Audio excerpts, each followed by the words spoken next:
Hi everyone, and good morning, and happy Mother's Day to all the beautiful moms. And oh, there it is. Okay. Well, I always ask Spirit, how should we start today? And I had a plan. I did, and then something changed. So let's start with this. Anyway, see these beautiful roses? Whoops. They arrived this morning. Thank you, Karen Lee from Dubai. How beautiful. A beautiful bouquet of roses. I mean, they literally just arrived, so I didn't have time to put them in a vase, but here they are on display for everyone to enjoy. So thank you so much. And when I put the roses there, look what happened. See that crystal? Seriously, there is no light. We have no extra lights on, nothing. And for some reason, it activated something in that crystal. And you see the purple there? That has never been there before. You guys know that. I know, Kogi, good morning. Every time I do a session, that crystal's there. And for some reason today, it's shining violet. And I just think that's an auspicious and beautiful symbol from the Holy Spirit, letting us know that she's going to move us to the light. And where is the light? In your right mind, in God. And that's the third eye chakra and the crown chakra. She moves us through the chakras. She purifies the chakras when you're ready to work with the Divine Mother. Yeah.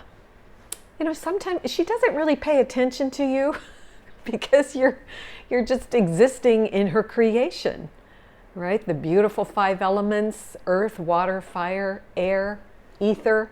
We exist and we have fun and joy and play in her creation. But I tell you something, and I'm sure you've noticed, when you've had enough, when your life seems to have hit the wall, when you're fed up, when things aren't going the way you want them to go, or you just have this longing inside your heart that, there's just got to be something more. There's got to be something more. And you know what? There is. And it's that Holy Mother, the Holy Spirit in your right mind in God. That's what you're seeking. That's what we're all seeking for. And I thought no better day than today, our celebration of Mother's Day, all the Divine Mothers, to maybe do a meditation to Divine Mother. What do you think? I think that would be nice. That's what I woke up with this morning. And to travel through our chakras and to purify the elements of our own bodies. And to reach the lavender, the beautiful purple. And it's so funny that I didn't do this on purpose, but I wore a top that has red and purple in it. And it just dawned on me that we're going from the root to the crown, from the red energy through to the violet energy to reach God within. So let's do that. I think that would be great. But hi, Lisa. Oh, it's so good to see you. And Susan Bates, beautiful, beautiful people. You're all beautiful people. I love you all and miss you all so much, really. But here we are together. So is there something, Jane? Yeah, I just wanted to say for the viewers on Facebook, good morning and happy Mother's Day to everyone. Just want to remind you for your profile to show up in the comments so Mom can see who you are. I posted a link towards the top of the session with it's a link to give you permission, and if you click on that eCam Live link, then we'll be able to see who you are. Thank you. Yeah, that'd be nice to see your name. Yeah, I see some here, but not everyone. So, Yep, Susan Bates. Hi. Hi, Doreen. Yeah, just so nice to greet everyone this morning. Okay. Well, what do you think? We do a meditation with the Divine and Cosmic Mother. After all, we've been playing in her creation for lifetimes. And now we're going to go within and work with her. So with that, I don't have my little bell. Never mind. Everybody just go ahead and close your eyes. Close your eyes.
Okay. I hope everyone can hear me. There was something with the audio there. Everyone just go ahead and close your eyes.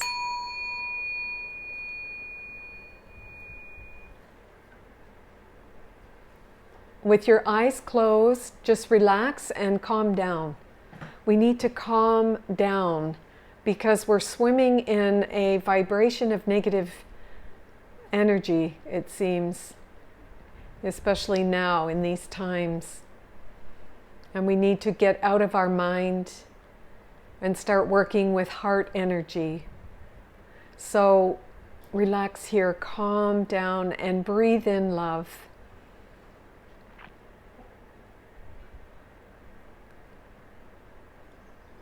And breathe out fear. Let go of the fear you're holding on to.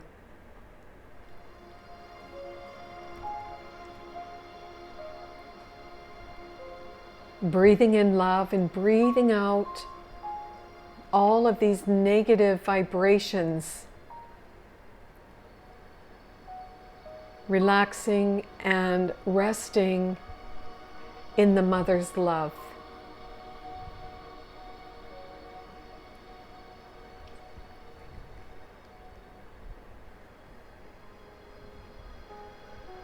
Oh, it feels good to get out of the mind and into the soul.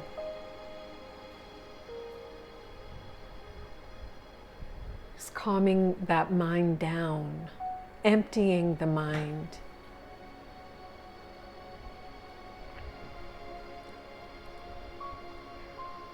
Relax, let go, be calm.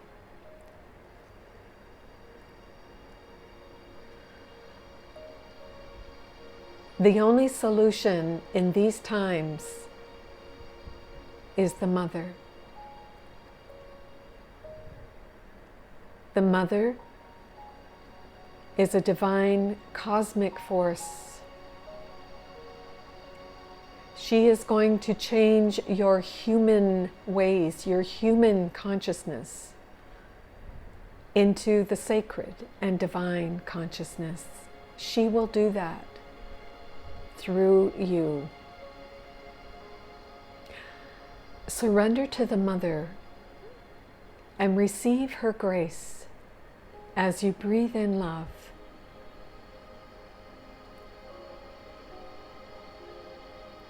We cannot change anything at all in our lives unless we change our consciousness. And that is why we need to connect and draw from the wisdom of Divine Mother.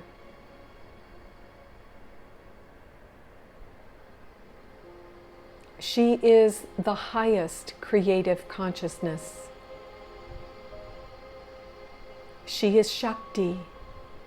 She is the divine Shekinah light in your right mind. She is a divine force of cosmic energy that will heal you. She will make you joyous and happy. This cosmic mother will bring clarity into your life. And she will help you to create holy relationships with your children, your spouse, your friends. Holy relationships based on God's all-encompassing love. We open our heart and allow the heart energy to pour forth, that we might rise up and out of the situation, the circumstance that we have put ourselves in and that we find ourselves in the world today. Beloved Mother, you are the cosmic force of healing in me. My desire is to connect with you right here, right now. I ask you to bring my soul back to God. to awaken me, to increase in me the desire for God, for truth and only truth. I pray that you purify the 5 elements in my body: earth, water, fire, air, and ether. I surrender these 5 elements to you. Prepare my body, Divine Mother, to receive God, the blessings, the miracle. I give you my body, my mind, my soul, my everything.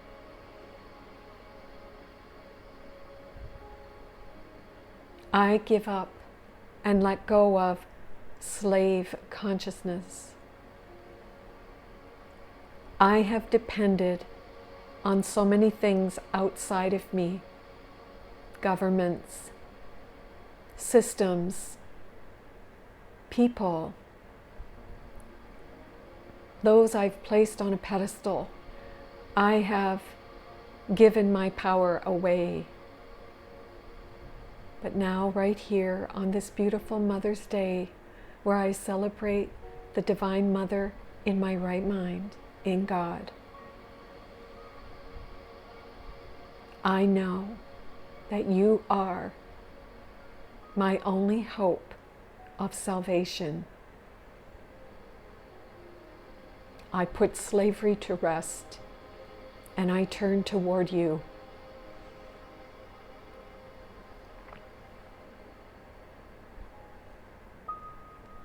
Purify my body, Divine Mother, that I produce high and powerful vibrations, that I become a miracle worker in service to you. This is my prayer on this most celebrated day worldwide. I celebrate you, Divine Mother. I celebrate your power, your glory, and your grace. And today, I will joyously play in your wonderful creation, celebrating the flowers and the trees, the birds and the bees. I will celebrate my brothers and my sisters, my family, my colleagues, my friends, and those I have not met yet. I celebrate that you live in all of us and in everything. Today, I swim in your glory. I swim in your creations. Thank you, Mother. I love you, and I praise your wondrous world of energy moving, and I thank you. And so it is, as you breathe in this truth, imagine that you can see sitting in front of you, in your mind's eye. See yourself just as you are. And just know that Divine Mother is bringing your soul back to God. She wants you to know that your entire body is made from the 5 elements of her love: earth, water, fire, air, ether. And she is purifying these elements as you sit here surrendering your everything to her. Your soul is the most powerful aspect of you. Get ready. Prepare your body. Breathing in her love, and breathing out fear.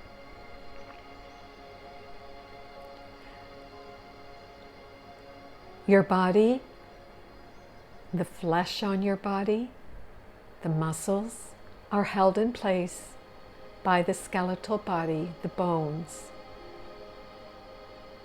a symbol of the earth, solidity, foundation. How wonderful and how blessed are you to have such a strong, beautiful body to support the mother in all her work, using you as a communication device,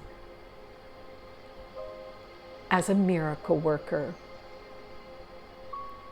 She takes you to the mountains this morning, and so there you are, standing in the valley looking up at the mountains.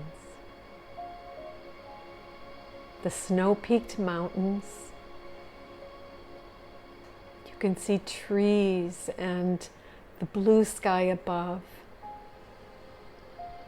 The mountains ever reaching for heaven. The element of earth, the power of the mother in the mountains. And upon her earth, she has many wonderful little servants serving her with love. The little elementals, the leprechauns and the gnomes, holding everything together in service of the Divine Mother.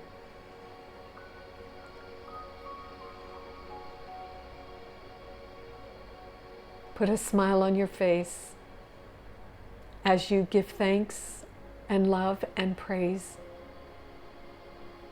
to Divine Mother for the element of earth, for the mountains and the trees, the minerals and the crystals, and the very earth beneath your feet. Divine Mother,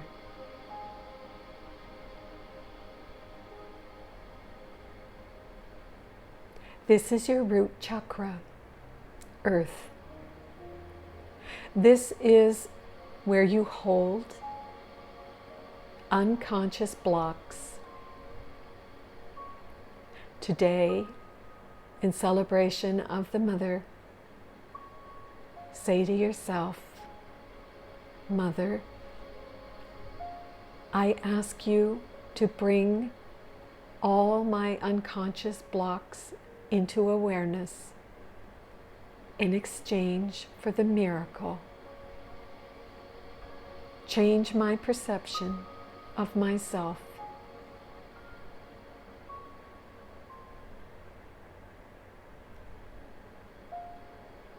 Change my perception from body identification to that of oneness with you. And breathe in love. And breathe out the past, knowing that the Mother is with you. And she will look upon these unconscious blocks. When you bring them into awareness, she will look upon them with you, without judgment, without condemnation or fear, with love. She will reinterpret everything you give her. That is what she does. She helps you to see in her illusion, in her creations of illusions. She will help you to see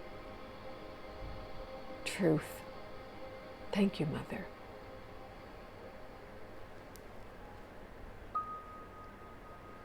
I am as God created me. Yes.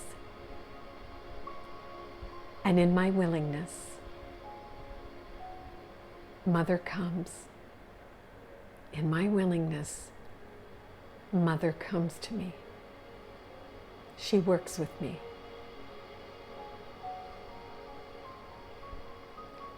And now Divine Mother takes you to the ocean, to a seashore. Can you see that? In her beautiful element of water, she brings you to a seashore where you hear the waves lapping on the beach and the seagulls soaring above, and the ripples of water or the waves crashing. She is there. She is movement and energy. She is water. And in her water are the beautiful servers of her love, the undines and the whales and the dolphins, the mermaids, the magical, mystical mermaids, everything serving the mother.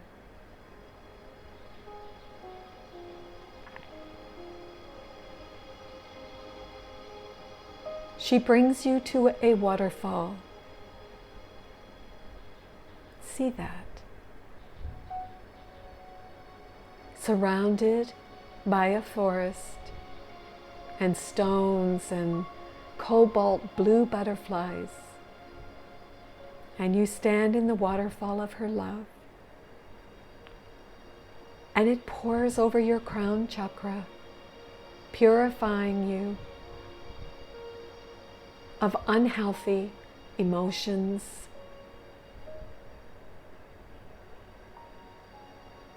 it purifies you. This beautiful mother water love cleanses your emotions. She cuts the cords that keep you in the past, afraid, guilty, sad. And she releases you because you are willing to work with the mother. She is the blood flowing through your veins. She is the saliva in your mouth. She is liquid, liquid light, purifying you, cleansing you. Stand in the waterfall and let her waters pour over you like a rolling, rolling wave of love, washing away your past and your concerns about this illusionary world. Just let her do that for you. The mother is all you need. She is your who, your what, your where, your why, and your when. She is everything.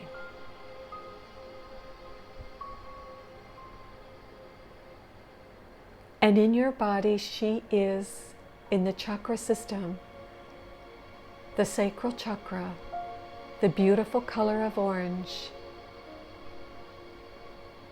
the holder of your subconscious beliefs. She says to you,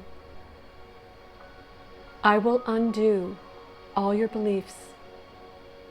I will undo them. I will undo everything you value in this world. I will undo that for you. Are you willing? Are you willing? Take a breath. Thank you, Divine Mother. I am as God created me.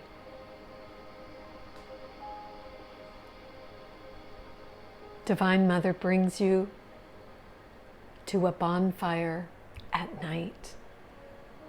Can you see that? She is fire. She is energy. And you are sitting by a fire, a puja fire, and she is dancing in the flames of the fire, Divine Devi, Divine Shakti. In whatever form you see the mother, she dances in the flames of her love. And the sparks of her fire, of her energy, light up the night sky, and the crackles of the sound she makes burning against the logs in the fire.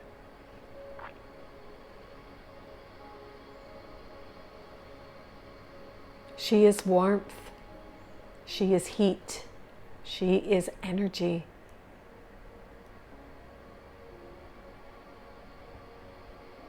She is your digestive system. She is the fire in your liver.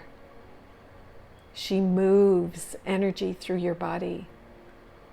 She turns food into energy. She is Divine Mother. She is everything. And you are swimming in the molecules of her love.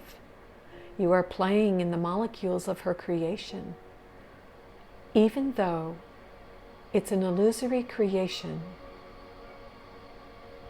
while you're in the physical body, you play and dance and swim in the molecules of her love.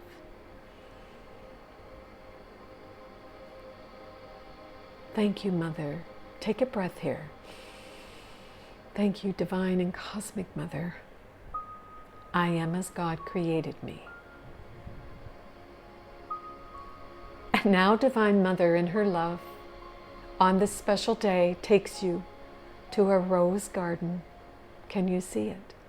Roses of every color, red and pink and yellow, black roses, purple roses.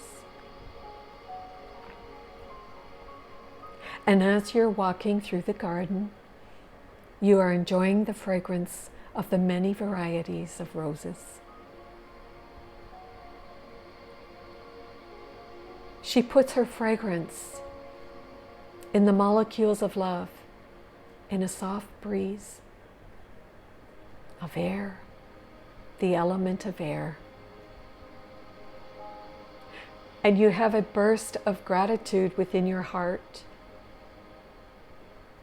for your lungs now, and the sense of smell, that your lungs are able to breathe in divine oxygen, and your sense of smell enjoys the fragrance of the roses.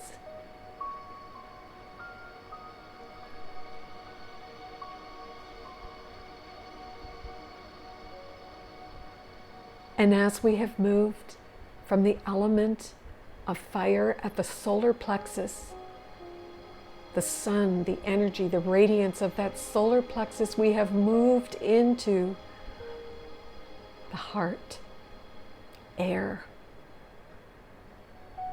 where we feel the heart energy explode.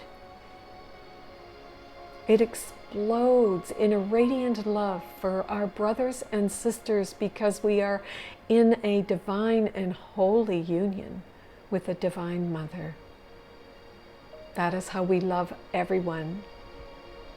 When our holy relationship with Mother is one, all of our relationships are holy. We go past appearances to the light of the Christ within each of our brothers and sisters. See the color green of nature and know this as the Mother. She is the lungs of the universe, the lungs that breathe you. Thank you, Divine Mother. Thank you. I am as God created me. And the Divine Mother now takes you far up, up, up, beyond the atmosphere, beyond the sky, beyond the ionosphere, beyond the stratosphere. She takes you to a place of emptiness, to be with her spirit in the cosmic womb of the Alpha and the Omega, in the mind of her grace, in her quantum field, in her eternity of love.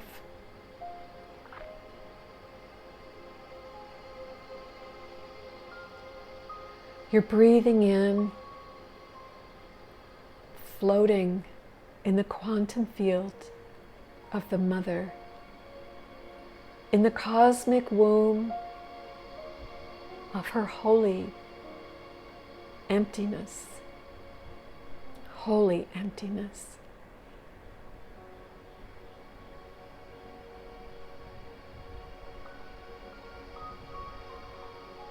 See yourself as a beautiful communication device. Your body is a communication device for the mother, for the spirit.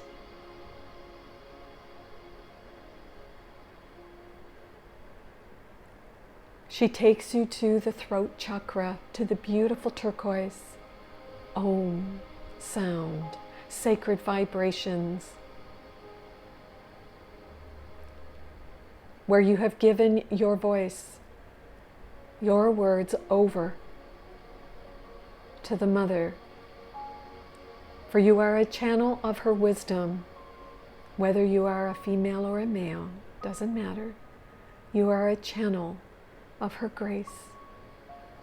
Your words, your voice are to be used in service to the mother. The beautiful turquoise like an infinite sky of blue. She raises you up. She takes you higher to the third eye chakra with a blast of light.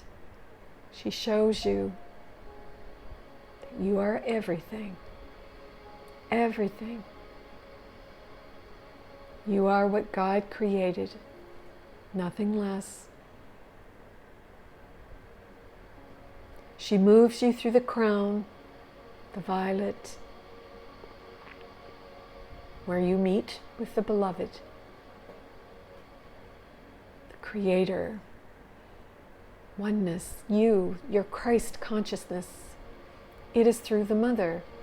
She is the bridge back to God, back to the Christ in you, back to the lover and the beloved. She is the bridge. Without her, you are nothing. Without her, you cannot do anything. And in these times, she is the only solution there is. The only solution. Praise be to the mother. This is the process, the purification, moving up and through the levels of the mind. Although it is a journey without a distance, as our Master Jesus tells us, for the sake of understanding, we move through the chakras, from the unconscious at the root, with the mother, looking without condemnation. Through this, the sacral, the subconscious, having her undo everything we value in this world that's meaningless, having her undo beliefs. We willingly turn our lives and our will over to her. She purifies our emotional body. She moves us through the solar plexus, the mental plane, through the ego, the false self, the one that we made up and we think is real. She undoes all of that. And in her powerful energy, she teaches you how to love yourself, that you might unite with her, with Christ. And then she moves you into the heart where you begin working with heart energy in your willingness to serve the mother.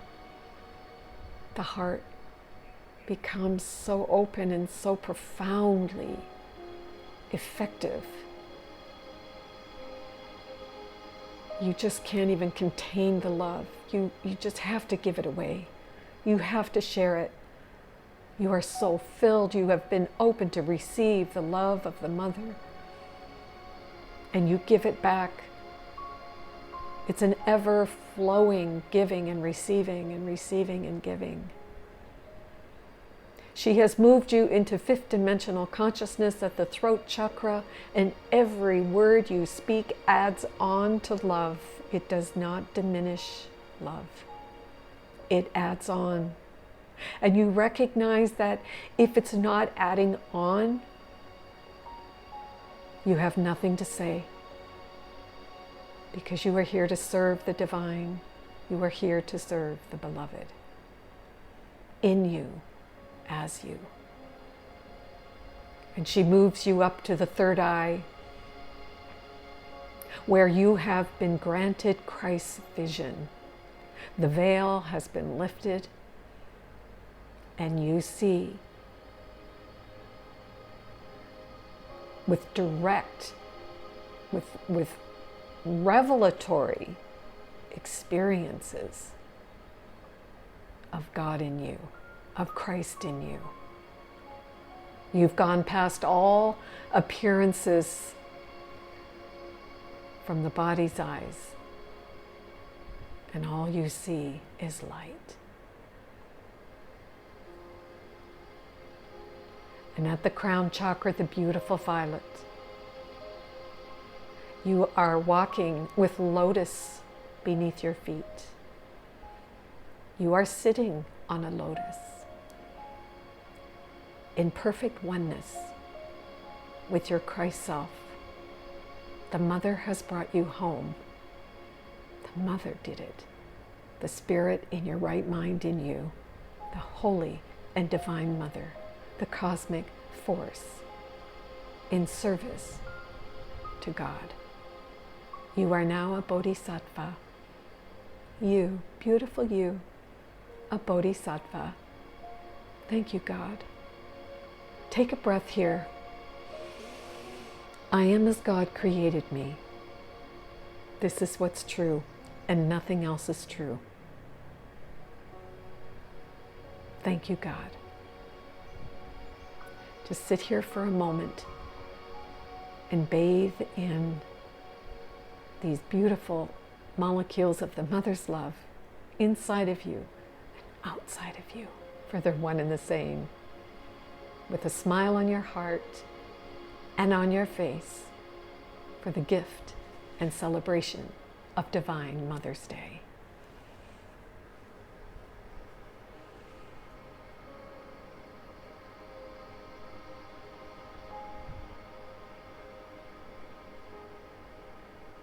And when you feel ready, we open our eyes.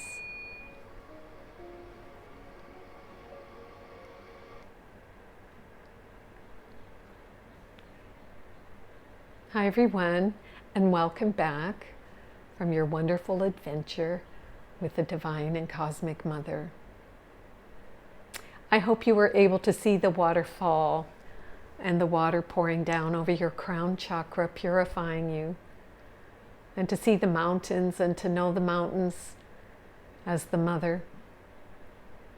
Yeah, and the oceans and the waterways and your body. These 5 elements are your body. How blessed are each of us? I mean, really, we are so blessed. If we could only get that our bodies are microphones for the Spirit. It's like I hold the microphone for the Spirit, and I let the Spirit come through me in every moment as I walk this timeline, the seemingly timeline, right? And as I walk it, I just let the Holy Spirit tell me who and what and when and where and how. And life becomes effortless. And we are told by the great Master in the Course in Miracles that God's will for you is supreme happiness. Supreme happiness. I mean, how we can't even fathom that. You know, when we get happy, it's like we're waiting for the axe to fall. But God's will for us is supreme happiness. And when we surrender our life and we turn our life and our will over to the care of the Divine Mother, she will bring you home to the Christ, the God in you. It's only through her. And every master knows that the final surrender is to the Mother. That's the only way home. And I mean, look at our world. It is becoming more insane by the day. By the day, really. It's incredibly crazy out there. And the only solution it's not anything but the Holy Spirit in your mind guiding you. That's it. The Holy Mother. And that is why so many of the great saints and sages have said over the aeons of time, we have to listen and be guided by the Divine Mother. She's your first teacher. Even your own mama. When you were born, you came out of the womb. The first person that looked at you was Mama. And she's the first teacher. And you can see how, not blaming mothers, I'm a mother myself, but when we are not taught that our only purpose for the planet, for being here in this dream, is forgiveness, we were not taught that. And so when we walk this timeline, we walk it with grievances. But can you imagine if all the mothers knew that they were teachers? I mean, real teachers for God. And they had purified their bodies, their chakras, the 5 elements within them. They had purified, and they were holding in their womb a sacred soul. They knew that this sacred soul was coming to the planet as a communication device for the spirit. And the mother was teaching the baby right from womb time into delivery, in that first, those infant months, and those toddler years, and those little, the young years, the 6-year-olds and the 7-year-olds. And we taught them about the chakras, and we taught them about the purification, because we ourselves as mothers were dedicated to the sacred and divine mother, the cosmic mother, the great mover and shaker of the entire universe. What if we knew that? We would have different men. We would have different women. The mother is so powerful. She brings to everybody's life peace, understanding, wisdom, guidance. Yeah, she puts an end to all suffering. And what if we taught that to our children as moms? Wow, the mother is so powerful, so powerful. And this is not, I'm sure a lot of moms out there are sitting going, oh my God, I've damaged my kids. Oh geez, we evolve, we grow. And hopefully in the new age of Aquarius, and we're on the wave of the new age. And by the way, the new age of Aquarius, Aquarius is an air sign. And it is, in the chakra system, it's the heart. It's a fixed air sign.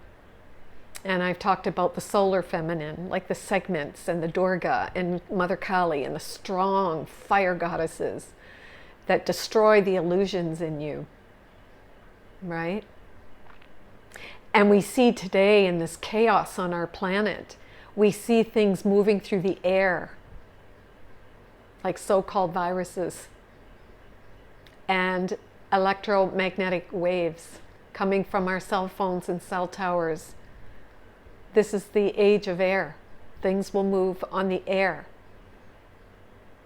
So it's kind of interesting that we are in a pandemic with things moving, so-called things, seemingly moving through the air. And we are breathing it in. Yeah. And none of this has power over us when we live our life with the mother.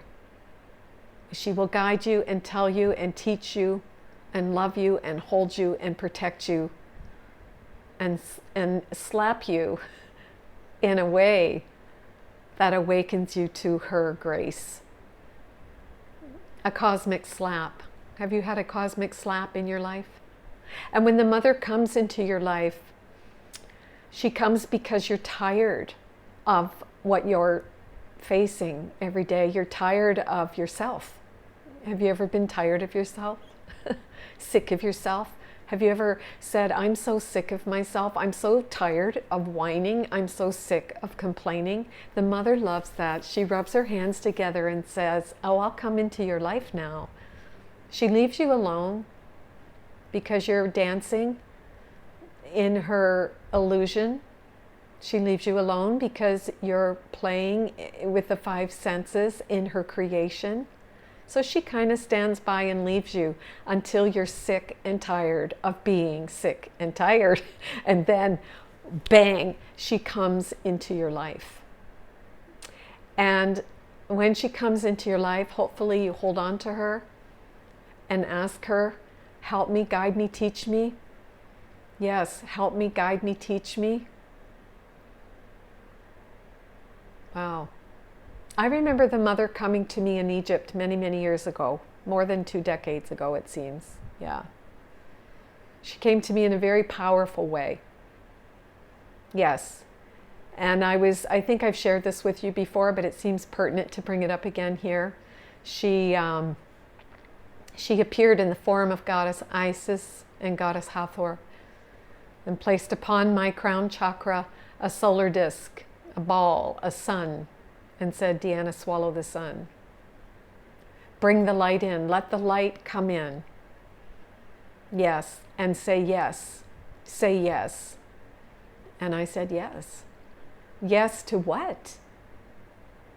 Yes to working with the mother.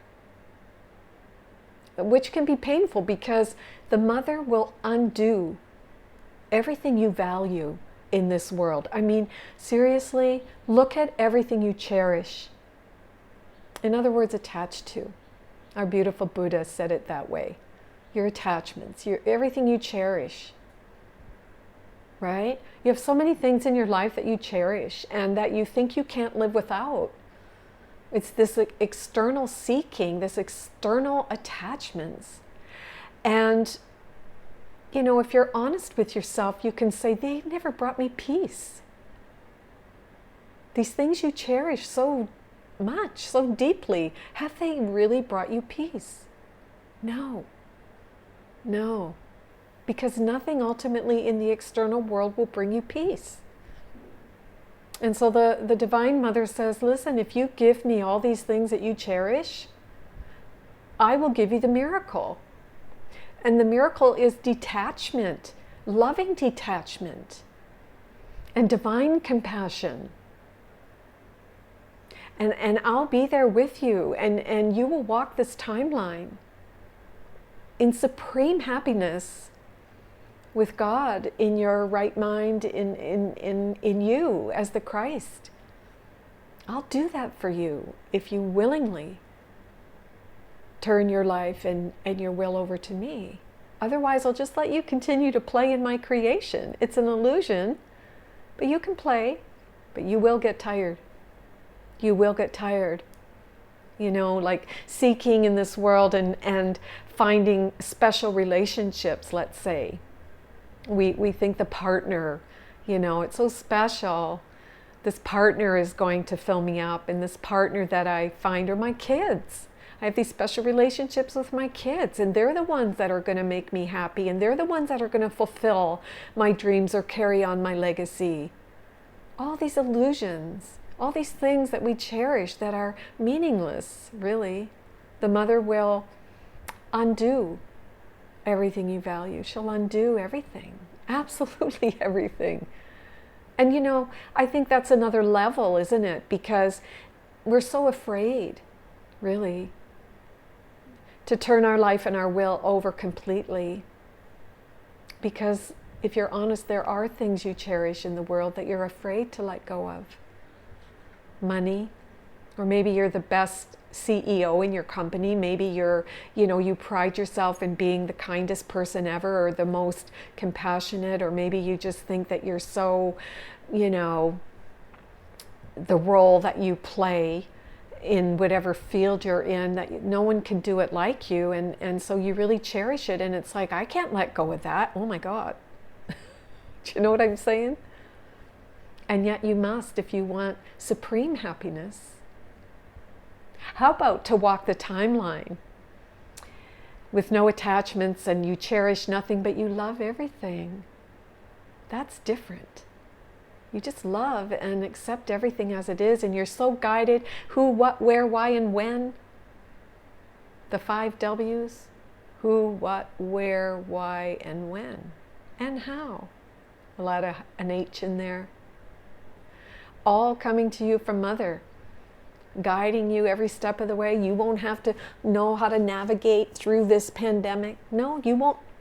You of yourself will not have to worry or try to figure it out. The who, what, where, why, and when, and how of the Divine Mother will guide you. She's quantum, guys. She's beyond time and space. But as long as you're attached and cherish things in this, like this morning I got a text and someone said Aeon closed. Well, for the Westerners, Aeon is our grocery store. It's closed until further notice. So, what happens when you read that message, right? Oh my God, I'm not going to have any food. Come on. The humanness pops up, and the first thing we think of is survival, right? That's walking the timeline without God. And the fear that's being imposed on us, seemingly imposed on us as we walk this timeline. Fear about the viruses and the variants and the pandemic, all the stuff going on with the pandemic. And then the vaccines, and this one causes that, and that one causes this, and whatever. All of this fear coming at us like a tsunami. And we try to walk this timeline without the Mother, and we find ourselves in a cosmic soup of fear. We find ourselves surrounded by negative energies, negative vibrations, because we ourselves are vibrating in the root chakra, in the lowest, densest part of us, in the unconscious fear with unconscious blocks that we have not given up or turned over. And we think that these powers outside of us, can control our life and make you this and make you that. No. Because heaven is in your right mind in God. And it doesn't matter what's going on in the external world ever to the Master. And you are a master when you are working with the Spirit. It doesn't matter, because you will be told who, what, where, why, and when, and how. What is there to fear when I am near? That's what Baba used to say. Beautiful Sri Satya Sai Baba. He still continues to say, why fear when I am near? I am. The God in me is closer than your breath. Why fear? Fear is the opposite of love. And when you walk in this all-encompassing love, it means all-encompassing. There is absolutely nothing else.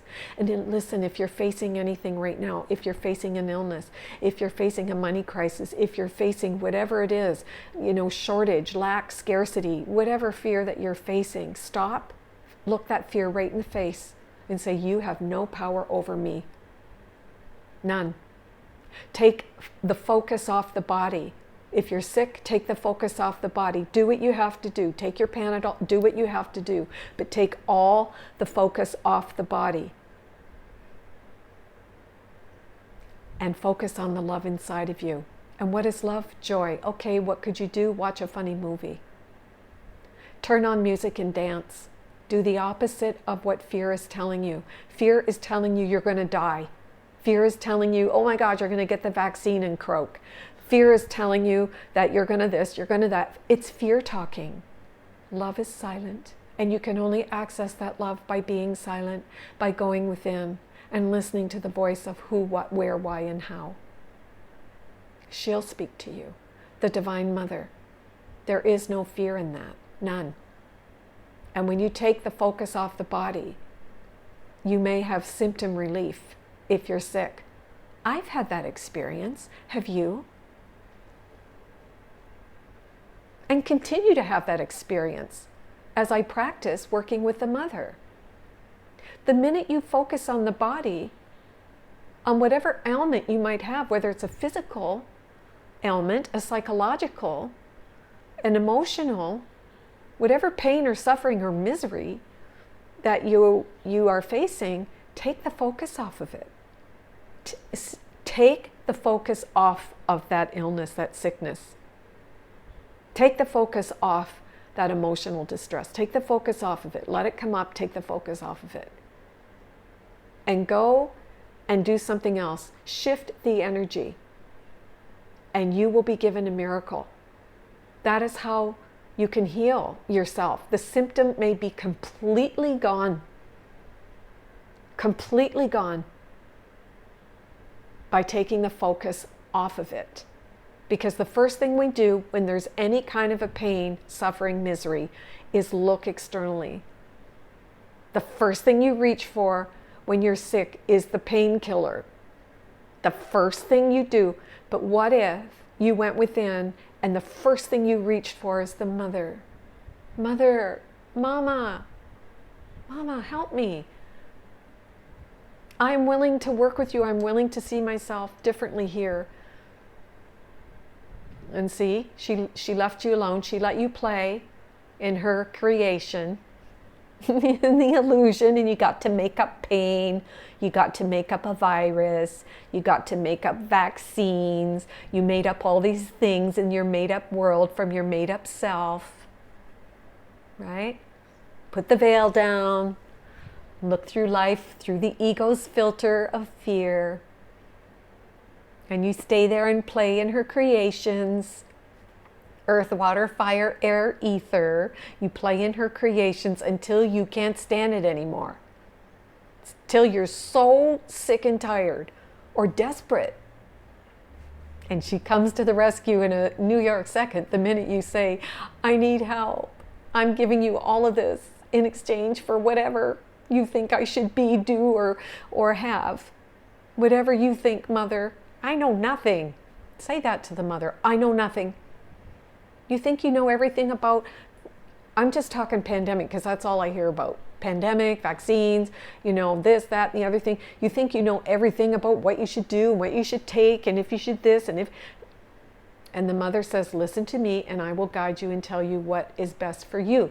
And my curriculum for you is highly individualized for each person. 7.88 billion people on the planet has a highly individualized curriculum given by the mother. Yours is unique to you. And you will know what that is when you surrender to the mother and you say, okay, I'm ready to work with you. I'm tired. I can't figure it out anymore. And I'm just sick of trying to figure it out. This is the blessing of the mother. So I thought today was just so perfect on Mother's Day to celebrate our cosmic mother who is so with us in every moment. So anything. I mean, do you have anything? Does anybody have anything? I'll have a drink of tea. Yeah.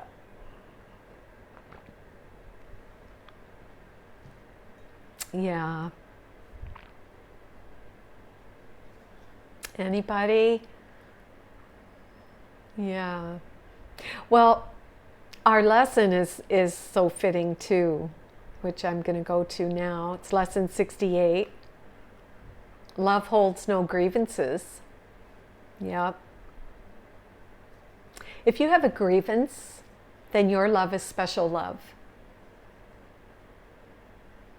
And special love is the opposite of God's love.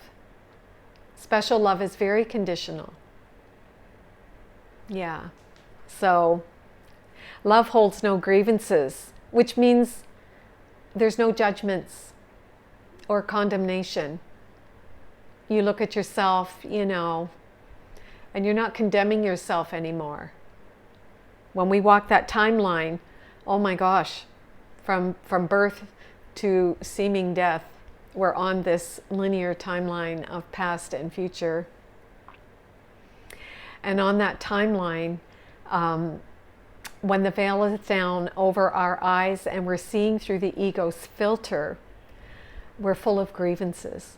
We're mad. We're mad at people.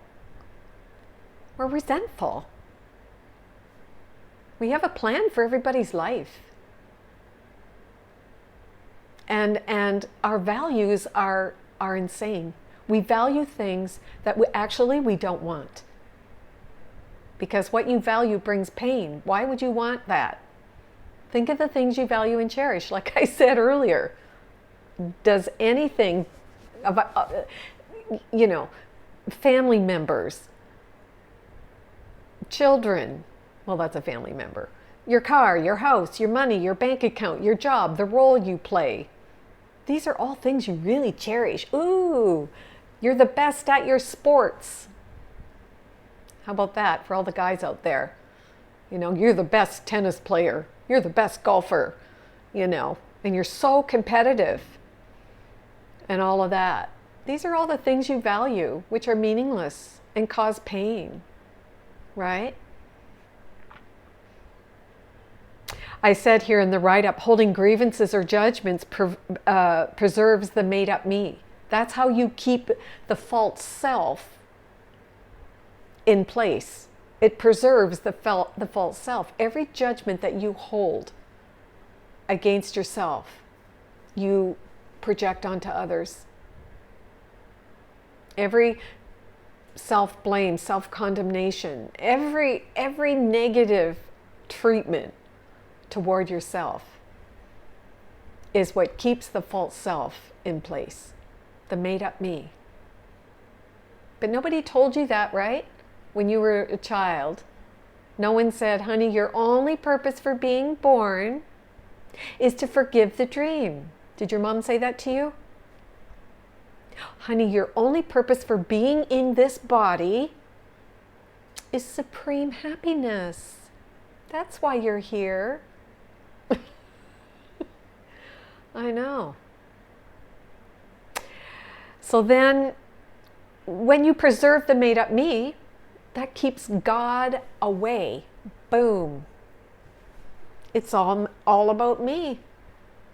The special relationship I have with a fake self. It keeps God away. And there you are, playing in the mother's creation, playing in her divine elements, earth, water, fire, air, ether. You're playing and dancing in her elements. She just lets you be as you play in the illusion until you hit that wall. You're tired of the fake self. You're tired of being inauthentic. And the thing is, you don't even know you're inauthentic until you do. Because you spend your lifetimes being a people pleaser. Anybody out there a people pleaser? Or it's like Jesus says in the Course in Miracles, you have inauthentic giving. Inauthentic giving. Ooh. People pleasers do that. Because when your giving is authentic, it's because you have been open to receive. You are open to receive. Your heart is open, and you are open to receive the beneficence of God and everything that the Spirit is in you, coming through you. And as you give that radiance, you receive it. And so the gifts naturally come back to you because of what went out from you. But inauthentic giving is because there's a deep sense of unworthiness that has to be addressed. This is big, guys, because on that timeline, you're going to do, remember, you're walking a fine line called the timeline. And when you walk on that line as a body, you're in survival. And there's so much fear in you. And the fear goes deep. It's deep. It's lifetimes, reincarnations and incarnations, lifetimes of fear, layers of the ego's thought system, layers deep down in the unconscious. And they are blocks to the presence of God's love. And those blocks have to come up. And if you don't allow them to come to the surface, they will kill you. They will bring cancer. They will bring disease and strife and murder and accidents and illness. And they have to come up if you want supreme happiness. And that's why the Divine Mother on this beautiful Mother's Day is reminding us to let those unconscious blocks come to the surface. Because if you walk this timeline with her, you walk in supreme happiness. And you you see the world as it is. And you are a miracle worker. And every word that comes out of your mouth is a word of inspiration. It's a word that makes you want to rise up. It's so powerful. So everything outside of you on this timeline is a reflection of your unconscious blocks and beliefs and what you value. They might be unconscious or not, but everything outside of you is absolutely inside of you, because the outside and the inside are the same. The inside and the outside are the same. There's no difference.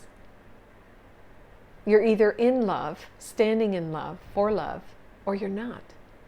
And if you're not standing for love, you're standing for nothing. But you think you're standing for everything as a made-up self, walking a timeline in total fear. This world today is a reflection of the fear in the unconscious of every single person on this planet. And now we're vaccinating ourselves into oblivion. The dream is out of control, guys. It's out of control. Yeah. And each person individually becomes a miracle worker when you make a conscious decision to let the Holy Mother, the Holy Spirit, be the who, what, where, why, and when, and how through you. You become the solution. Nothing else is the solution. Nothing. You become the solution. And everything will be brought to you, because love is a magnet. Love is a magnet, a powerful magnet. Ideas leave not their source, we're told by the Master. So everything in your mind you see externally, because ideas leave not their source. This whole book, this whole Course in Miracles is trying to teach you cause and effect. That there's one cause, God, the Creator, who made you as an idea in its mind.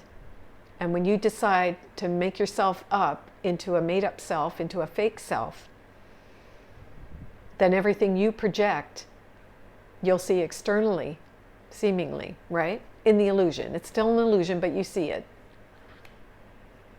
And it's not outside of you, it's in you, because ideas leave not your mind. Whatever you hold in your mind, unconscious or otherwise, you see in the world. You see what you value in the world, full stop. And all of that has to be undone. And it is the Mother, the Spirit, that undoes it. Otherwise, the effects of not undoing it is continued misery, suffering, and pain. Illness, diseases, accidents. Because I just love this. It just sounds so wonderful. God's will for you is supreme. You are here to be supremely happy. Can you even fathom that? Supremely happy. In the write-up, I went on to say God's Son is perfect oneness, and our identity as God's Son is love. And if it's not love, it's nothing. God's love is all-encompassing. That means God's love is health. There is no sickness. And if we have sickness in any form, it's because of wrong-minded thoughts. That's all. Don't hate yourself. Don't be guilty. Special spiritual seekers, they say, oh my God, I'm sick. It means I'm not as spiritual as I thought. No. No.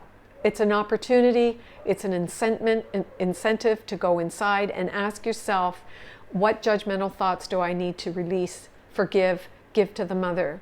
Judgmental thoughts about the vaccine, judgmental thoughts about the pandemic, because all of it's not real. But you're judging it. And as long as you're judging it, you're making it real. And whatever you judge, you value. Oh my God, can you imagine? If you're in judgment of the vaccine, you value it. You value fear. And all this we have to give over. Give it to the Divine Mother. She is the power. Whew.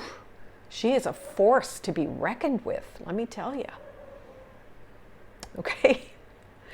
So, in this lesson, we're learning how the fake self, the ego, uses projection. Just look at the world you live in and say to yourself, oh, this is a projection of what I want to be true. Whatever is your source of misery, pain, sadness, guilt, resentment, whatever it is, just look at it and just know that the ego uses projection to destroy the love in you and to keep you away from God. It's the ego using projection to keep you godless. And so you see this world on your timeline and you make it real. And you value everything on it. You cherish it. And you're not happy. But that's what we do as bodies. Identification, body identification. We do that as bodies. Jesus says, from the text 19, he says, before complete forgiveness, you stand unforgiving. So unless you forgive everything, you forgive nothing. Before complete forgiveness, which means I forgive the entire dream. I know it's a dream. And I'm going to walk on this so-called timeline in eternity. I'm going to walk in eternity while I'm in this body, within the dream, because I have forgiven completely, forgiven it. And if I don't forgive all of it, then I forgive none of it. Because if it's not love, it's fear. And fear doesn't exist unless I value it. Oof.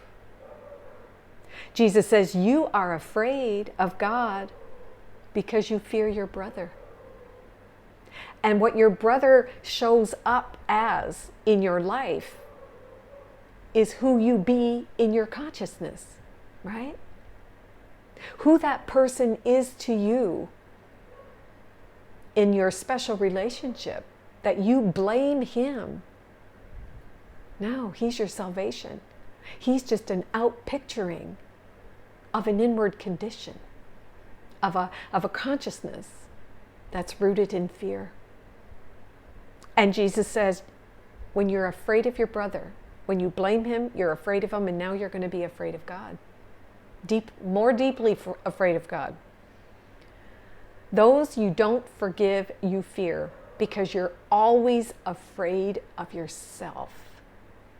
You think it's them you're afraid of, but you're afraid of wrong-minded thoughts that you believe are true. That is why this is deep. These unconscious blocks are deep, deep down in the mind. They're unconscious. Let everything come up.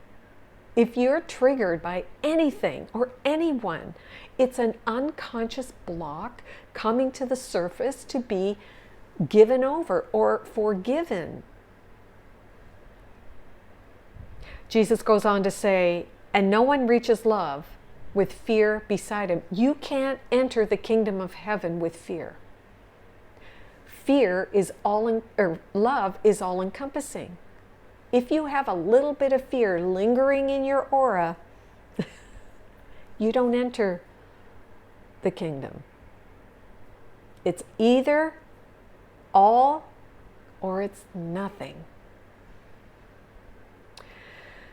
Jesus goes on to say, you have no idea of the tremendous release and deep peace that comes from meeting yourself and your brothers totally without judgment. Can you even imagine? Meeting people seeing people, being with people, and having absolutely no judgment. You can't even imagine. The Master says, you have no idea of the tremendous release and deep peace that you'll experience when you have no more judgments. Just, take that in. That's huge.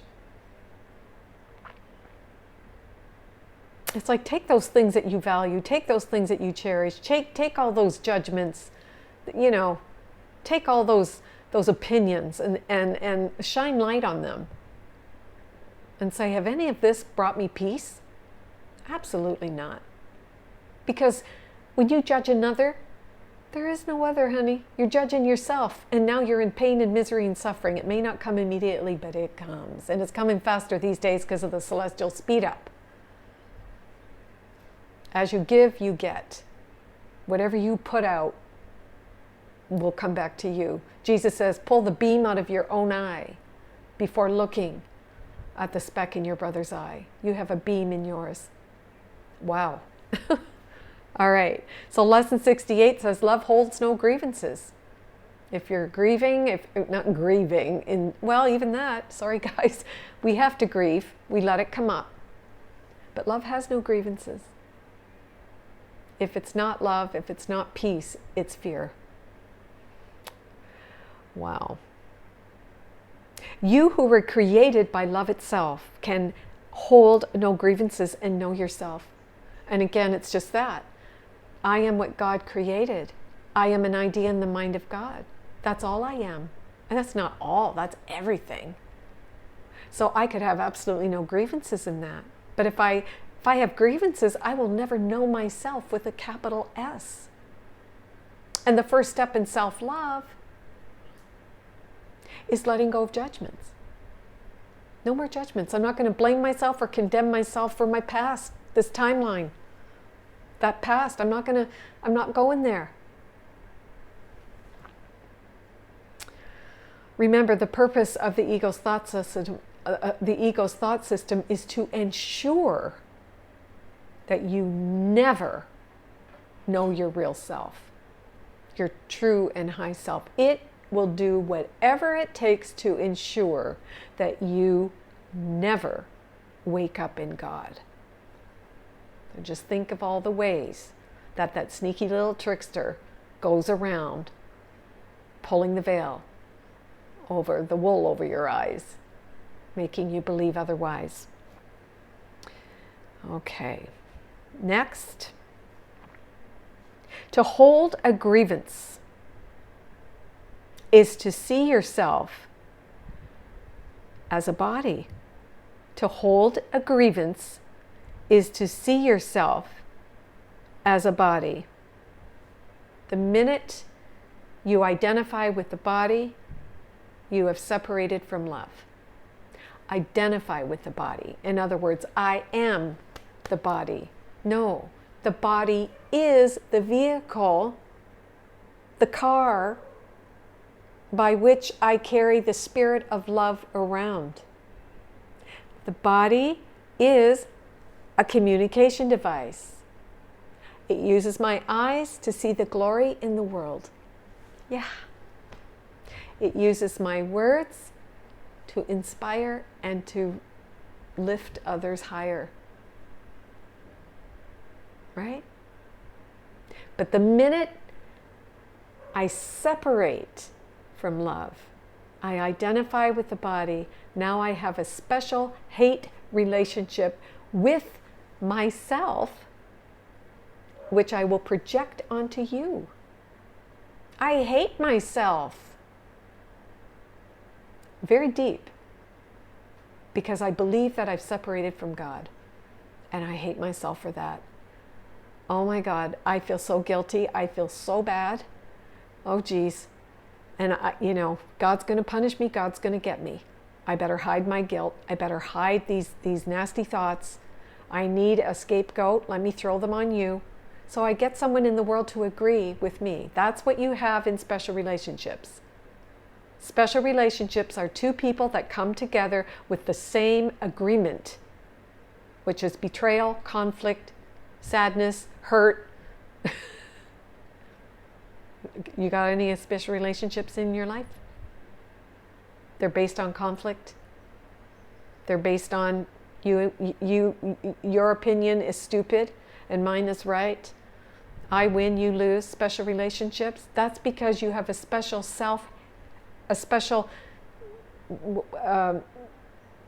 it's a self-hate. It's a special hate relationship with yourself that you're not even aware of, really. The ego is so tricky. It'll make you think you love yourself and you have the right to feel the way you do and you have the right.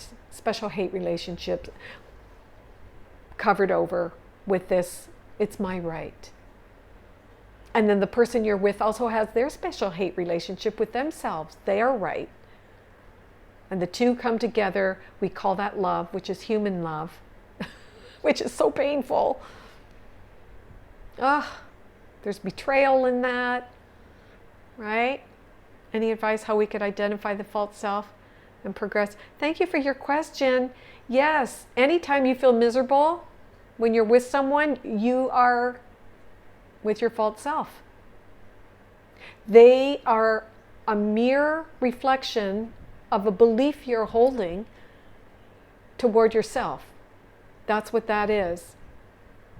And first, you have to be willing. That is the first step in correction. Willingness to see it differently. And that's where you give this to the Spirit. I am willing to see this differently. Help me to see, as Jesus said, why are you pointing to the speck in your brother's eye when you have a whole beam in your eye? It's coming from your mind. Ideas leave not their source. So that person that you're triggered by is just an outpicturing. It's a reflection of a self-hate thing going on in you. Yeah, and the only solution is to first recognize it and then be willing to turn it over, to be willing to give it to a higher power, to the Spirit, and say, correct my thinking.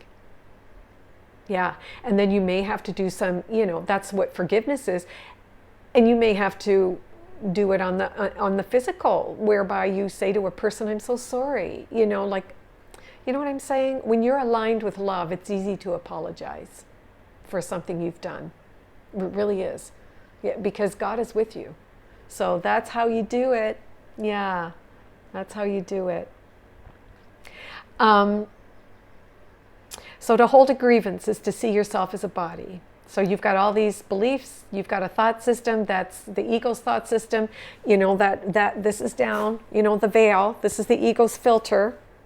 And that's what you're seeing through. And in this filter is your beliefs, your thoughts, your ideas, your self-condemnations. This veil is a special, hate relationship that you have with yourself. But you don't know that. It's a veil. It's distorted your thinking and what you see in the world. So we remove the veil. We take the blocks off. Okay? Next, to hold a grievance is to let the ego rule your mind and to condemn the body to death. Wow. And again, ideas leave not their source. So whatever you're angry about in that person, or you're angry with them, or you're condemning them, or you're judging them, it's actually self-attack. Because it's actually what you really think about yourself deep down. Because the first attack thought is on God. I left God, I think I have, I believe that I have, and now I have to hide. I'm guilty and I have to hide it. I got to get out of here. I need to get rid of this guilt. So I'll throw it on you. And that's the first grievance. And that's the fear of God. Because that's the God in the Bible, the God that the Bible talks about in the Old Testament. As I've been sharing with you, that Old Testament God is a God of thunderbolts. He's going to get you. He's going to punish you. That's a religious God. But the God that I'm talking about is all-encompassing love, knows nothing about your shenanigans, your seeming shenanigans. Knows nothing. God is only love. It knows only love. It only knows its beloved Son. It only knows itself, as you. Ideas leave not their source. You are beautiful. God is beautiful. All is well. God is, I am, all is well. So, wow. And once you agree with the ego, then you agree to the entirety of the ego's thought system. Whew. What is in that thought system? Everything that God is not. Hatred toward others and yourself, blame, scarcity, lack, sickness, illness, disease, accidents, attack, defense. When you identify with the body and the ego's thought system, then the entirety of that ego's thought system becomes the way you do your life. Wow. And that includes everything. Everything that is based on separation from God. That's where you live, and that's what you walk on that timeline, carrying that thought system, doing your life through the ego's filter, which is totally distorted. Okay. It seems to split you off from your source and make you unlike him.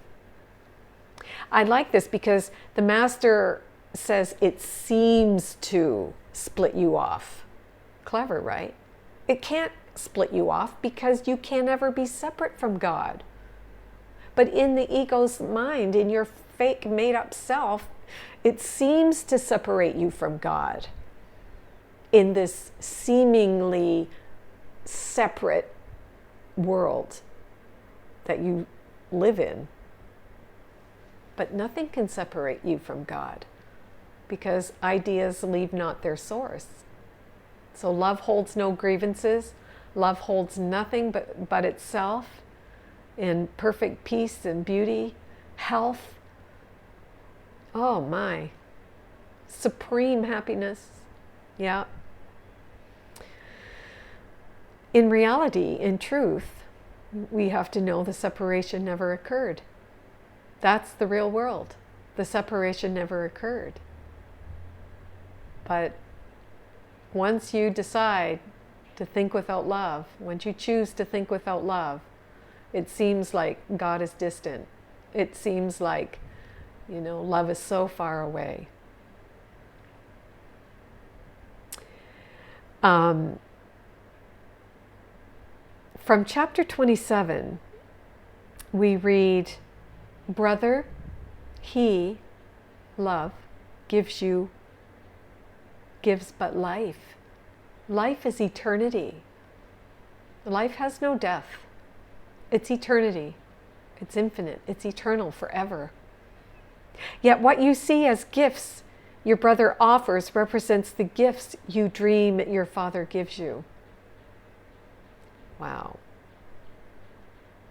It makes you believe that he is like what you think you have become. For no one can conceive of his creator as unlike himself. What does all that mean? If I believe that I'm attacked or that I can attack, the original attack is against God. Because this whole world that you made, you think you made, is a projection. It's a self-attack. It's a projection of fear. It's a projection of self-hatred. That's what it is. And now you fear you're going to be attacked by your brothers, by God. Because God, remember, you've made a God in your image now. Oh my goodness, now you're scared. And we learn this. I took this again. This is from early in the text, which is so pertinent here. It says, what you project, you disown. So if you look at your brother and you think that they're greedy and selfish and they're a liar and they're this and they're that, You've projected what you've disowned in yourself. That's all. You're talking about yourself, as they say. And therefore, you don't believe it's yours. You are excluding yourself by the very judgment that you are different from the one on whom you project. Inside and outside are exactly the same. There are no people. There are thoughts projected. So as you see him, you see yourself. When you listen to what's being said and you're being activated or triggered by what you hear, it's what you are actually saying. You're just everything. Those 5 senses are reporting back to you what you are doing, seeing, smelling, hearing, saying to yourself and to others. Since you have also judged against what you project, that's the hilarious thing. So you're holding on to, a defense, and you project it out, and now you attack them. Since you have judged against what you project, you continue to attack it because you continue to keep it separated. And as long as you don't go past these appearances, as long as you stay in wrong-minded thinking, you will continue to attack others. You'll continue to make everybody wrong. You'll have a story about them. You got any stories about them? We all have stories about they, and they're not nice. Did you hear what they did? Did you see what they did? They. There's always a they. They is you. That's what Jesus wants us to know. Oh my. Now think of those stories you're telling and put your name there. Oh, yikes. And then the ego comes in and goes, well, no, it's not you really. The ego's so tricky. It will just make you think that it's not really you. Don't feel bad. It's not really you. It's actually them, but, it's insane. And then, by trying to keep it separated, doing this unconsciously, you try to keep the fact that you attacked yourself. And you try to keep that out of your awareness. The ego will never tell you, you know why you're suffering? Because you attacked yourself. You think the ego's going to tell you that? No, the ego says, they're an idiot. You need to know they're the problem, okay? But Jesus is telling us here, by doing this unconsciously, by keeping the separation real, you try to keep the fact that you attacked yourself out of awareness and thus imagine that you have made yourself safe. How can you be safe? How can you be safe in a world of attack and defense? Are you safe? Think of the vaccine. Does that make you safe? No, because now they have a new plan. If you take the vaccine, if you don't take the vaccine, if you're afraid of the flu, you're afraid of the virus, all that, there's plans. You think you're safe in that? Do you think anything in this world is going to make you safe? No. Nothing. Nothing. You imagine. You made it up. The made up self made it up. That you're going to be safe in a separate world. Yet projection will always hurt you. We've projected everything. Vaccines are projected. Pandemic is projected. It's all projected. It's all projected. And projection will always hurt you. This Course in Miracles goes so deep. And I'm not saying, guys, don't get vaccinated. I'm not telling you what to do with your life. I'm just giving you food for thought that's coming from the Master, from the way shower. There's many way showers, but this beautiful lesson here. The projection reinforces your belief in your own split mind, fear and love. And you are choosing between the two. There's another part of your mind that has to decide which teacher you're going to listen to.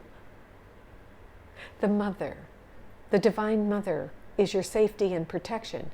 She tells you, she shows you who, what, where, when, why, and when, and how. If you follow her, you will be living supremely happy. If you follow this teacher, the ego, and listen to the ego tell you out of fear what to do, anything you do out of fear is going to hurt you. And if you've done something out of fear, what you can do now is pray to the Divine Mother to remove the fear, which is a block to the presence of love. You did it out of fear. Please, Divine Mother, show me differently. Show me why I have this fear. Reinterpret whatever it is that I've been dealing with. And teach me, guide me, show me. The belief in your own split mind, and its only purpose, the split mind, that the ego would have you try to hold these two thought systems. You can't hold love and fear together. They will never be in the same space, ever. The only purpose is to keep the separation going. Projection and attack are inevitably related because projection is always a means of justifying attack. So I throw it out, blame you, so I can be right. It justifies. Anger without projection is impossible. We're always angry, and we're angry because we've projected our own sick thoughts, guilty thoughts out. And that's your source of anger, no matter what you're angry at. You think it's over this and you think it's out of that. Nope. You're angry because you believed that you've separated, you're such a bad person. Oh my God.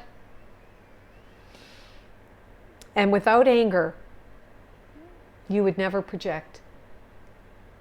Once anger is gone, you've given it to the spirit, which are all your judgments and self-condemnations and blah, blah, blah, blah, blah. Now there's nothing but pure love, and you're living supremely happy. The ego uses projection only to destroy your perception of both yourself and your brothers. Oof. Yeah, the ego will do whatever it can to ensure that you never see your brothers as innocent. Everybody's guilty. Someone's got to be guilty. Someone's got to pay. That's what it does.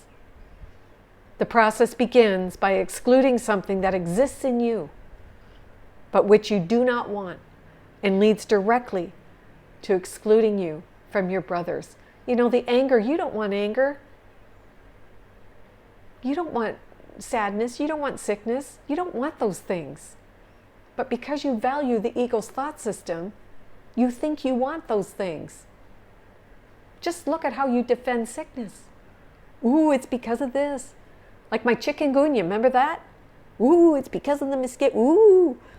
If you value one thing in the ego's thought system, you value the entirety of the ego's thought system. In the distortion is everything negative that you've made positive. Remember I said last week, we talked about how we think the bad is good and the good is bad? We're all mixed up. Everything is mixed up and crazy. But only truth is true and nothing else is true. God is, I am, all is well. That's all there is. Okay, so then Jesus says, shut off from yourself, with a capital S, the Holy Spirit, the Christ in you, which remains aware of its likeness to its Creator. The Spirit, she knows who she is. She's the feminine face of God. The Divine Mother in you, the Shekinah, the Holy Shakti, is the feminine face of God. And the Divine Masculine, the Christ in you, is the masculine face of God in you. They are very aware of their likeness to the Creator.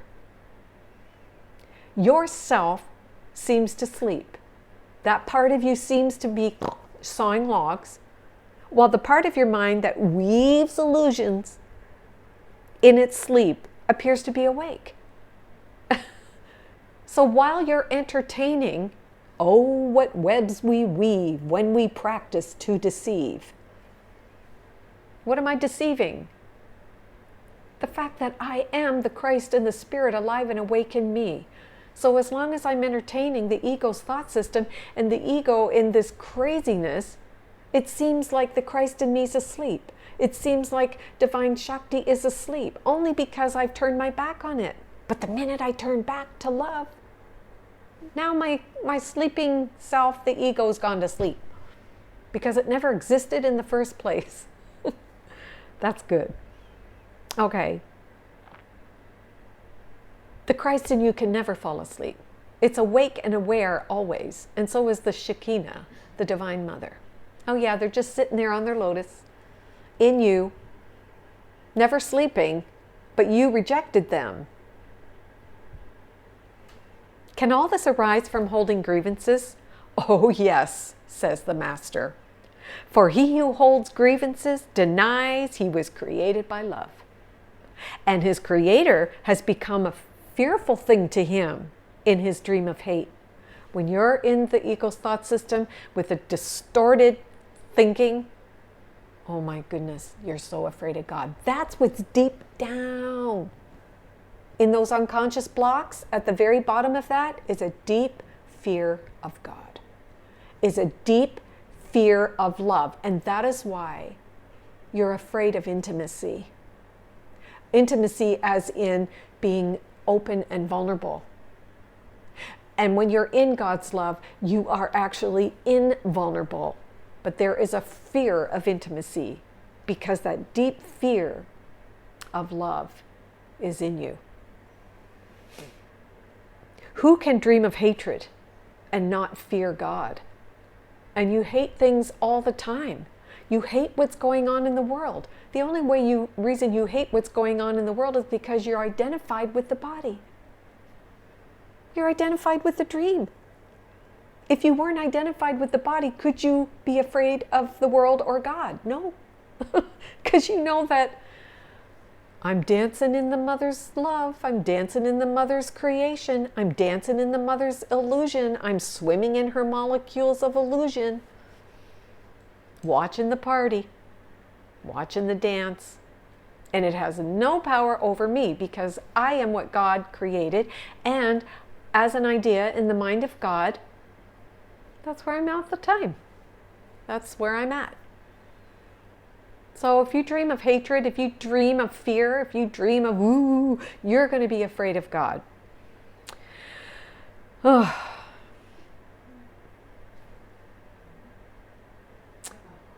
a question. Yes.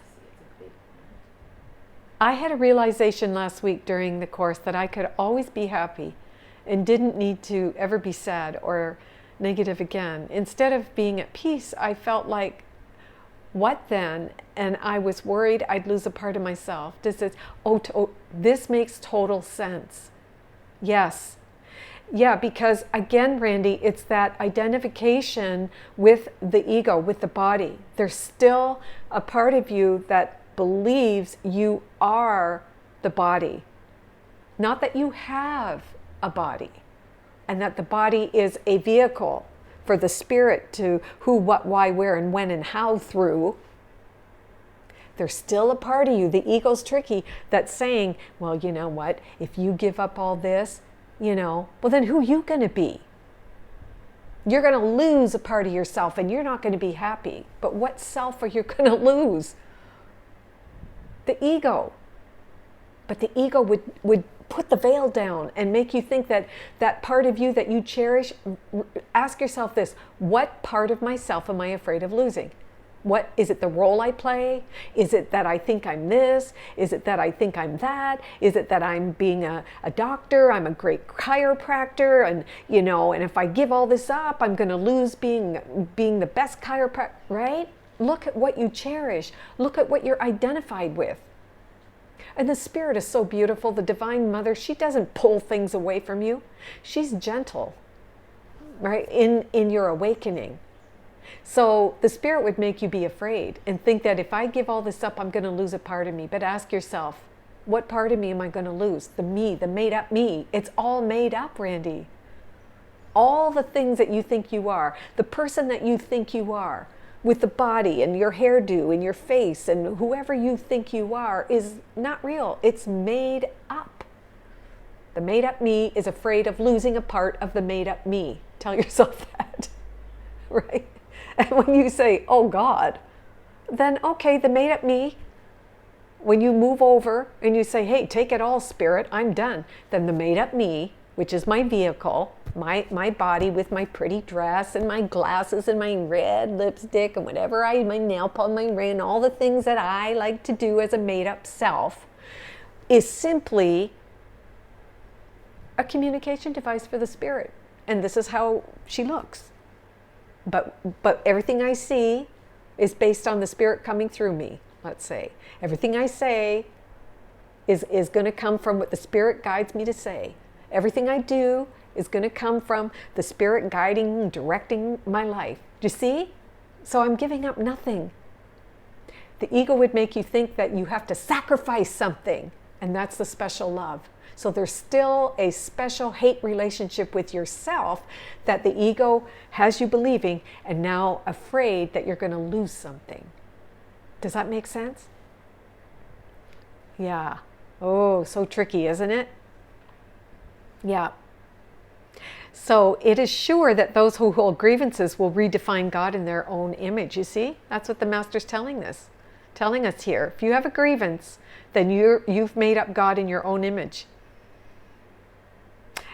As it is certain that God created them like himself and defined them as part of him. So what this is saying is, God is saying, listen, I made you in my image, and I am everything. I'm health, happiness, joy. I am supreme happiness. So ideas, first cause, God, effect, Christ, Holy Spirit, self. All right, that's what's true. Over here, you in your made up self has a made up illusory thought system coming from the ego, and everything that you make in your mind, every thought that you hold in your mind becomes a projection. You get to see it in the world. And now the made up self is telling you, Randy, let's say, and every one of us, that if I give up all of this, then I'm losing a part of myself. Oh, what? Oh my goodness. See the trick? Because ideas leave not their source. So if I think I'm all of this out here, if I'm identified with it, it's because it came from my mind first. And now I'm afraid of giving that up. I'm afraid if I'm going to lose a part of myself. You want to lose everything about the made up self. You want to just give it over. God created man in his own image. That's for sure. And I forget who said it. But it's like, and then man, how does that go? God created man in his own image. And then man returned the compliment. Right? I forget who said it. It was one of the old sages from years gone by, but I remember reading that and I thought, wow, that's pretty powerful. So then the Course goes on to say, it is as sure that those who hold grievances will suffer. You'll suffer guilt.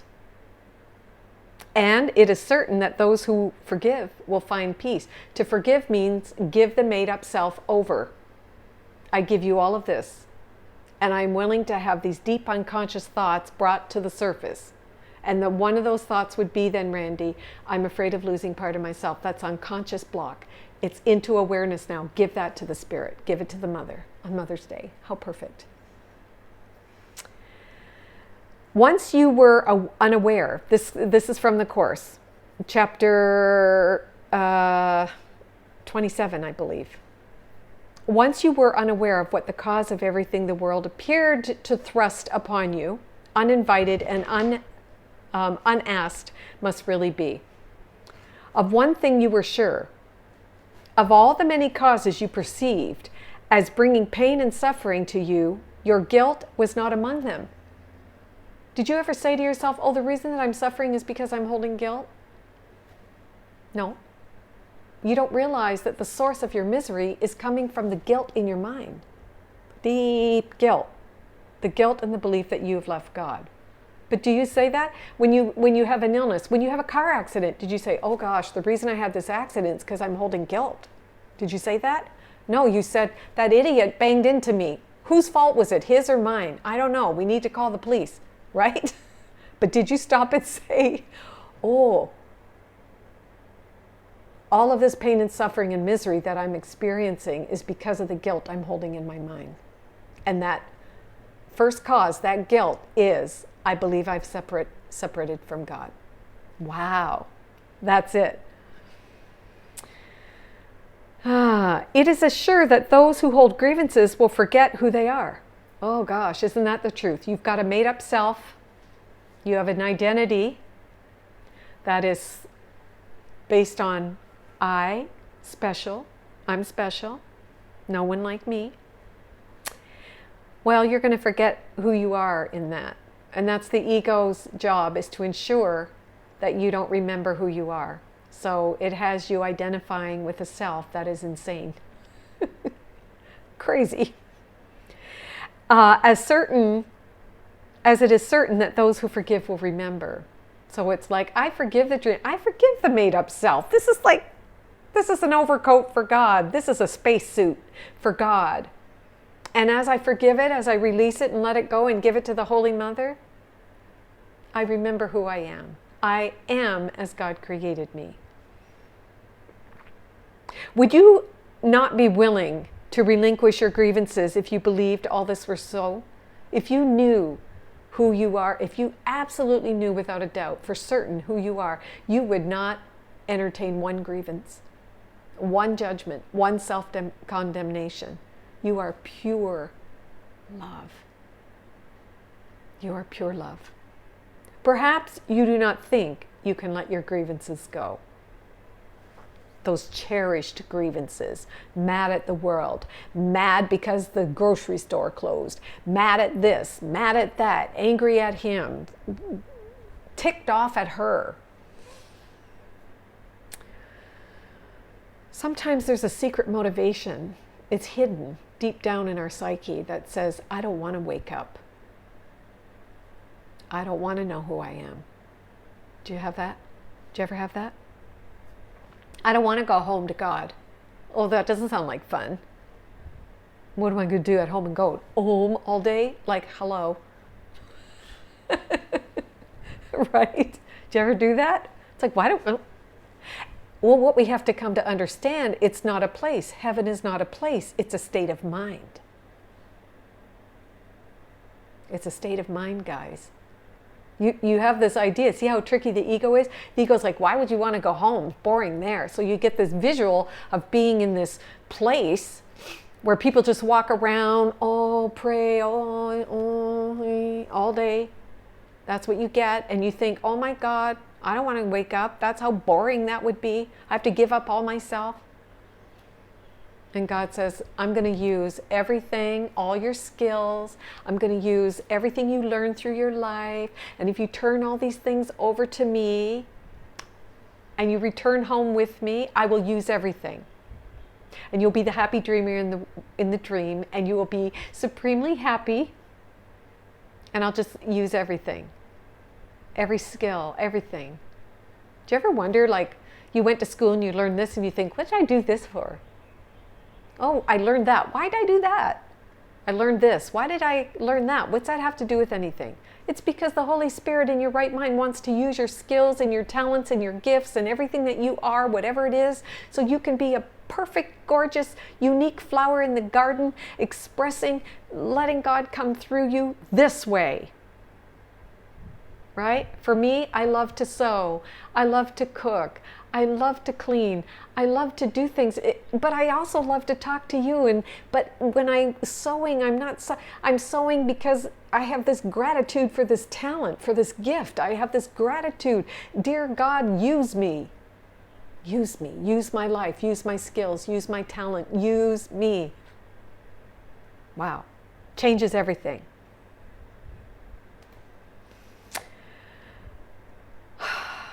I love this from the text, chapter 4.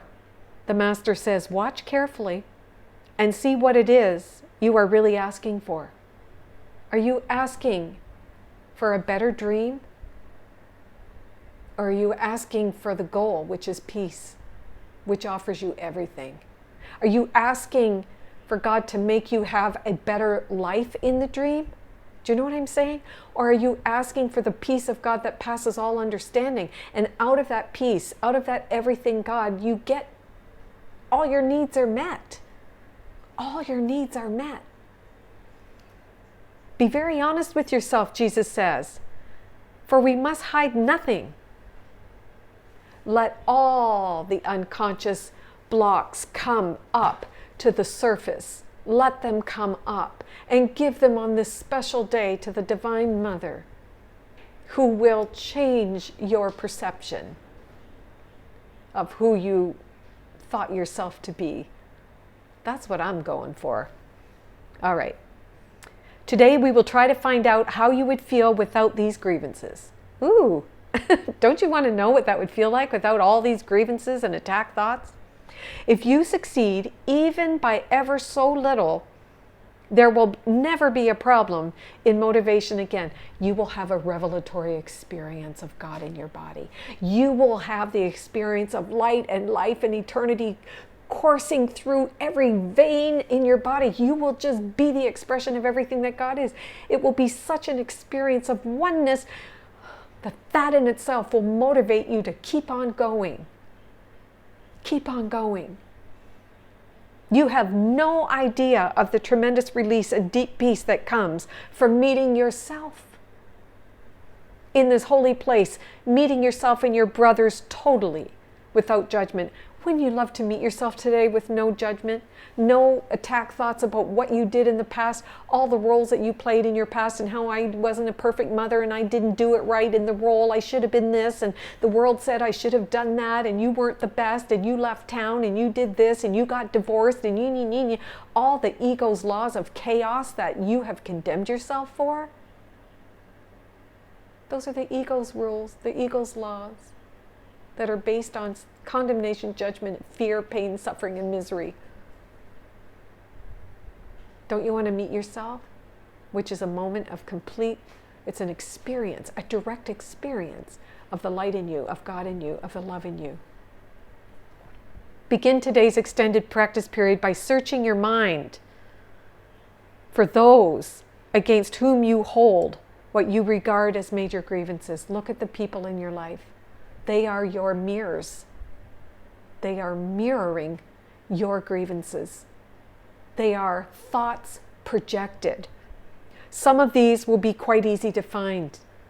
Then think of the seemingly minor grievances you hold against those you like and even think you love. And Jesus says throughout the course, like even a slight feeling of weariness or a slight minor, that's a minor grievance. If it's even a tiny bit, it's fear and it's the ego's thought system. You want to look at all of that. It will quickly become apparent that there is no one against whom you do not cherish grievances of some sort. You have a story about every single person in your life. Come on. And that stories are coming from fear. You talk about people, you have ideas about what people are, opinions about people. This is the honesty that's required. Those are your grievances. And they're deep down. It's like you walk this timeline and then you go, yeet. They call that the rabbit hole. You go down the rabbit hole, down, down, down, deep, deep, deep, deep, to the grievances that you hold, unconscious blocks that prevent you, that stop you from seeing the presence of God's love. And so, everything okay? Oh, okay. And so that's where we're going. We're going to, it's going to become apparent that there's no one against whom you do not cherish grievances of some sort. They should. Did you see what she did? Did you see what she wore? Oh my God. Just look at all of that. Everybody you have a story for. Be honest. This has left you alone in all the universe in your perception of yourself. These are all perceptions of you. Oh gosh. You made up the world. You made up the world, and it's according to your own image and likeness. and God is according to your own image and likeness. Determine now to see all these people as friends. Say to them all, thinking of each one in turn as you do so, I would see you as my friend, that I may remember you are part of me and come to know myself. What a beautiful prayer. What a beautiful, beautiful practice that the Master's giving us. Wow. Spend the remainder of the practice period trying to think of yourself as completely at peace with everyone and everything. Safe in a world, especially today, right? In this world with what's going on.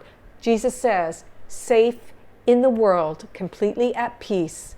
Safe in a world that protects you and loves you. You are in your right mind. And that you love in return. You are creating a new world, a new earth in here.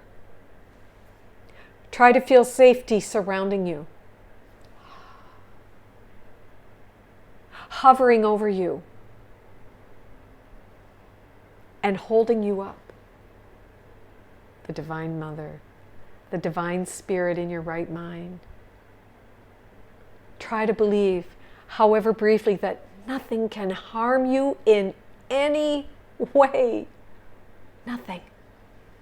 At the end of the practice period, tell yourself, love, which I am, holds no grievances. When I let all my grievances go, I will know I am perfectly safe. I am perfectly safe. The short practice period should include a quick application of today's idea in this form. Whenever any thought of grievances arises against anyone, so if anything comes up today, whether they're with you physically present or not, say to yourself, love, I am love. Love holds no grievances. Let me not betray myself. In addition, repeat the idea several times an hour in this form. Love holds no grievances.